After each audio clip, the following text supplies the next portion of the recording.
Alors cette vidéo est consacrée à la liaison ionique et les composés ioniques.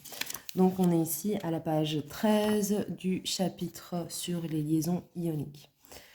Donc qu'est-ce qui se passe lorsque y a une liaison ionique qui se forme? Eh bien tout simplement, on a un atome qui va se faire voler ses électrons pour qu'un autre atome puisse avoir un octet, c'est-à-dire 8 électrons sur sa dernière couche. D'accord? Et donc, le fait d'avoir un électron en plus, ici, va conférer au chlore une charge négative. Ok? Et le fait pour le sodium d'avoir perdu un électron, il va lui conférer une charge positive. D'accord? Comme c'est indiqué d'ailleurs ici, l'atome qui gagne des électrons devient un ion négatif. Il porte autant de charges négatives que d'électrons gagnés. Et à l'inverse, l'atome qui perd des électrons devient un ion positif. Il porte autant de charges positives que d'électrons perdus. Ok, donc ça c'est important à retenir. Ça serait bien si mon truc fonctionnait. Ok, donc on a un ion positif, un ion négatif à chaque fois. Donc le fait qu'on ait justement ces deux ions de charge opposés, il va y avoir une attraction. Pourquoi? Parce que les ions portent des charges qui sont opposées. Vous voyez, on a une charge positive et une charge négative. Donc entre ions de signe opposé, on a une attraction électrostatique et donc ici, les ions vont naturellement se rapprocher et donc vont former la molécule de NaCl. Et donc on retient bien que la liaison ionique, c'est une liaison résultant de l'attraction électrostatique entre ions de signe opposé.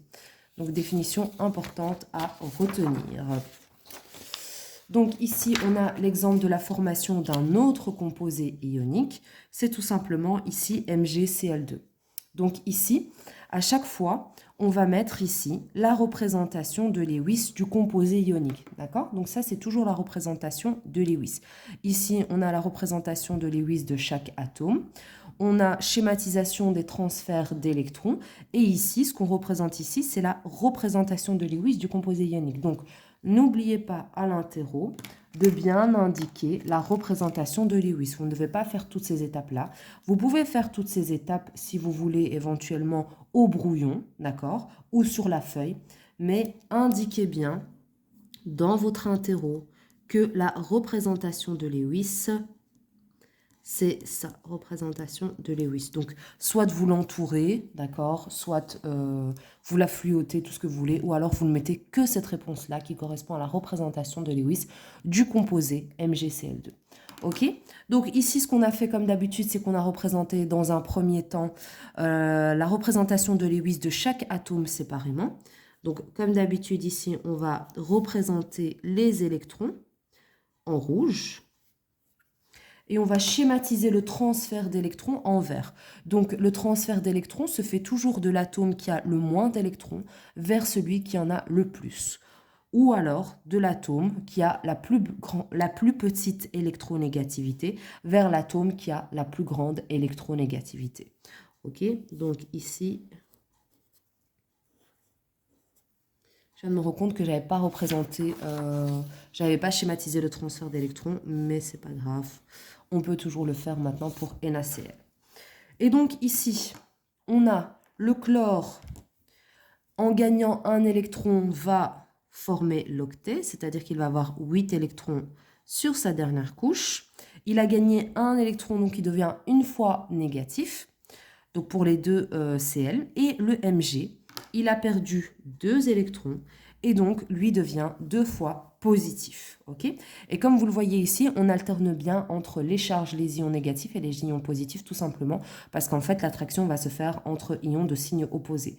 On ne peut pas mettre 2 Cl- l'un à côté de l'autre, ça ne serait pas naturel parce qu'il n'y aurait pas attraction entre les deux. On va passer maintenant au schéma de formation de Al2O3. Donc la représentation de Lewis de Al2O3, elle est toujours là. Alors vous n'êtes pas obligé de représenter ici toutes les liaisons ioniques. Hein. Vous représentez simplement ça comme représentation de Lewis et ça sera amplement suffisant. Donc on peut réécrire ici que ça c'est la représentation. Ah oui, je l'ai déjà écrit en fait. Hein. Elle est déjà écrite ici et c'est très bien. Voilà, représentation de Lewis, représentation de Lewis. Donc tant mieux, je l'avais déjà faite. Donc, on va ici, tout d'abord, dans un premier temps, représenter la représentation de Lewis de chaque atome. Donc ici, tac, tac, tac. Je vous rappelle que la représentation de Lewis de chaque atome est indiquée en haut de chaque colonne du tableau périodique. Et on va schématiser le transfert d'électrons de l'atome qui a le moins d'électrons vers celui qui en a le plus. Tac, tac. Donc ici, comme vous le voyez, chaque oxygène a gagné 2 électrons. En gagnant 2 électrons, eh bien, il va former l'octet. Et donc, il a gagné 2 électrons, donc sa charge, ça va être 2-. Ici, chaque aluminium a perdu 3 électrons, donc sa charge, ça va être 3+.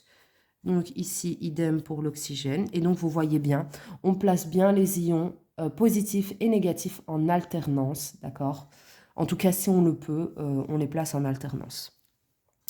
Voilà, alors je voulais juste vous dire que ici, un atome va gagner autant d'électrons nécessaires que pour avoir une dernière couche complète. D'accord? Vous voyez ici, par exemple, l'oxygène, il va gagner 2 électrons seulement. Il ne va pas en gagner 6, ni 8, ni 3. Il va en gagner 2 parce qu'il en a besoin de 2. Et ici, les atomes qui donnent des électrons, ils vont donner autant d'électrons que pour ne plus en avoir. Pour avoir une sous-couche, la couche qui est juste en bas de la dernière couche pour qu'elle soit complète. Donc, il faut qu'il n'y ait plus d'électrons sur leur dernière couche. OK? Alors, on va passer maintenant aux exercices. Et ça, je vais vous la mettre dans la vidéo suivante, tout simplement pour que vous puissiez vous corriger après avoir fait les exercices.